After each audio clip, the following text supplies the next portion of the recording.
గతంలో ఒక అంతర్వేది విగ్రహ ధ్వంసం దగ్గర నుంచి ఇది అంతర్వేదిలో రథదగ్ధం దగ్గర నుంచి విగ్రహాల ధ్వంసాలు జరిగినటువంటి రామతీర్థం వరకు చూసాం ఆ రోజుల్లో. దాని మీదనే ప్రతి ఒక్క హిందువు ఆగ్రహించారు. ఆ తర్వాత జగన్ ప్రభుత్వ పతనంలో అది కూడా ఒక పార్ట్ అయింది. అలాంటి సంఘటనలు జరిగితే ఊరుకునే ప్రసక్తి లేదని చెప్పినటువంటి ప్రభుత్వానికి ఇప్పుడు పరీక్ష పెట్టేటటువంటి ఉదంతం ఇది. తిరుపతి జిల్లా రేణిగుంట మండలం తూకివాకం పంచాయతీ సూర్యనారాయణపురం గ్రామంలో శక్తిమాత బాటగంగమ్మ తల్లి విగ్రహాన్ని ధ్వంసం చేశారట. దీని మీద హిందూ సంఘాలు నిలదీస్తున్నాయి. అలాంటి ఘాతుకానికి పాల్పడ్డ వాళ్ళ మీద చర్య తీసుకోవాలన్నటువంటి డిమాండ్ చేస్తున్నాయి. ఎవరైతే పూల వెంకటాద్రి యాదవ్ స్థానిక హిందూ సంఘ నాయకుడి స్టేట్మెంట్ ఒకసారి చూద్దాం. రేణిగుంట మండలం సూర్యనారాయణపురం గ్రామంలో బాటగంగమ్మ దేవాలయం పైన దాడి జరిగింది. అమ్మవారి విగ్రహం మీద దాడి జరిగింది. సాక్షాత్తు అమ్మ చేతులనే కాళ్ళతో తన్ని ఇచ్చేయడం జరిగింది. ఈ హిందూ మతం మీద ఇంత కక్ష మొఘలుల కాలం నుండి ఈనాటి వరకు అట్ట బ్రిటిషర్లు అట్ట మొఘలు ఇప్పుడున్న అన్య మతస్థులు ఎందుకు ఈ కక్ష, ఎందుకు ఇంత దుర్మార్గం? హిందువులు ఎప్పుడైనా ఏ గుడి మీదన్నా ఏ ఇతర మతస్థుల మీదన్నా దాడి చేశారా? ముఖ్యంగా తెలియజేస్తున్నాం, నేను చేతగాని వాళ్ళే అనుకుంటున్నారు మీరు. హిందూ ధర్మం మీద దాడి జరిగితే సహించము, ప్రాణత్యాగానికైనా సిద్ధము. ఇడెవరు గాజులు వేసుకోలేదు హిందువులు. మేము మా మతం మీద విశ్వాసంతో అందరినీ గౌరవిస్తున్నాము, సహనంగా ఉన్నాము, గుర్తిస్తున్నాము. వచ్చి దాడి చేస్తే ఇడెవరు గాజులు వేసుకోలేదు.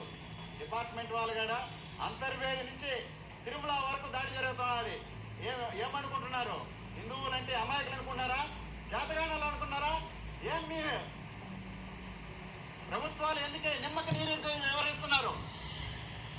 ప్రభుత్వానికి ఒకటే హెచ్చరిస్తున్నా, మేము ఎంతటికైనా సిద్ధమే.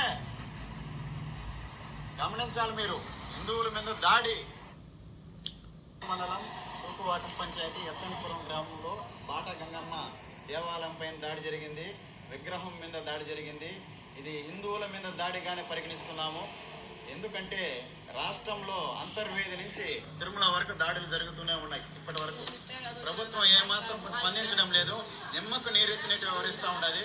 తక్షణం స్పందించి చర్యలు తీసుకోవాలి. భగవద్గీతలో శ్రీకృష్ణ భగవానుడు ఏం చెప్పారంటే, భగవద్గీతలో ఏమని ఉందంటే, హిందూ ధర్మం ఏనాడైతే హిందూ ధర్మం పట్ల నిబద్ధతో ఉన్నామో, హిందూ ధర్మం మీద దాడి జరిగితే ప్రాణత్యాగానికైనా సిద్ధమని చెప్పి హెచ్చరిస్తున్నాము. మేము ఇతర గుళ్ళ పైన కానీ ఇతర మతాల పైన కానీ మేము దాడులు చేయలేదు. మీరు గమనించాలి. మా మత పెద్దలు కూడా హిందూ మతం మీదనే ప్రచారం చేయండి. ఇది ఓవరాల్గా ఎక్కడో మారుమూల అయ్యేటప్పటికి స్థానికంగా ఉన్నటువంటి నేతలే ఈ స్టేట్మెంట్ ఇస్తున్నారు. ఇప్పుడు అక్కడికి మరి వెళ్ళి అసలు ఏం జరిగింది అన్నది పోలీసులు దర్యాప్తు చేస్తారా లేదా చూడాల్సి ఉంది. రేణిగుంట మండలం సూర్యనారాయణపురం గ్రామంలో బాటగంగమ్మ దేవాలయం పైన దాడి జరిగింది. అమ్మవారి విగ్రహం మీద దాడి జరిగింది. సాక్షాత్తు అమ్మ చేతులనే కాళ్ళతో తన్ని ఇచ్చేయడం జరిగింది. ఈ హిందూ మతం మీద ఇంత కక్ష మొఘలుల కాలం నుండి ఈనాటి వరకు అట్ట బ్రిటిషర్లు అట్ట మొఘలు ఇప్పుడున్న అన్య మతస్థులు ఎందుకు ఈ కక్ష, ఎందుకు ఇంత దుర్మార్గం? హిందువులు ఎప్పుడైనా ఏ గుడి మీదన్నా ఏ ఇతర మతస్థుల మీదన్నా దాడి జరిపారా? ముఖ్యంగా తెలియజేస్తున్నాం, నేను చేతగాని వాళ్ళే అనుకుంటున్నారు మీరు. హిందూ ధర్మం మీద దాడి జరిగితే సహించము, ప్రాణత్యాగానికైనా సిద్ధము. ఇడెవరు గాజులు వేసుకోలేదు హిందువులు. మేము మా మతం మీద విశ్వాసంతో అందరినీ గౌరవిస్తున్నాము, సహనంగా ఉన్నాము, గుర్తిస్తున్నాము. వచ్చి దాడి చేస్తే ఇడెవరు గాజులు వేసుకోలేదు. డిపార్ట్మెంట్ వాళ్ళు కూడా అంతర్వేది నుంచి తిరుమల వరకు దాడి జరుగుతున్నది. ఏమనుకుంటున్నారు? హిందువులంటే అమాయకులు అనుకున్నారా? చేతగానాలు అనుకున్నారా? ఏం మీరు ప్రభుత్వాలు ఎందుకే నిమ్మక నీరు వ్యవహరిస్తున్నారు? ప్రభుత్వానికి ఒకటే హెచ్చరిస్తున్నా, మేము ఎంతటికైనా సిద్ధమే. గమనించాలి మీరు. హిందువుల మీద దాడి, హిందూ మతం మీద దాడి, మతోన్మాదం ప్రేరేపిస్తున్నారు ఇతర మతాలు. హిందూ మతం ఏనాడైనా ఎవరి మీదైనా దాడులు జరిపామా? లేదు.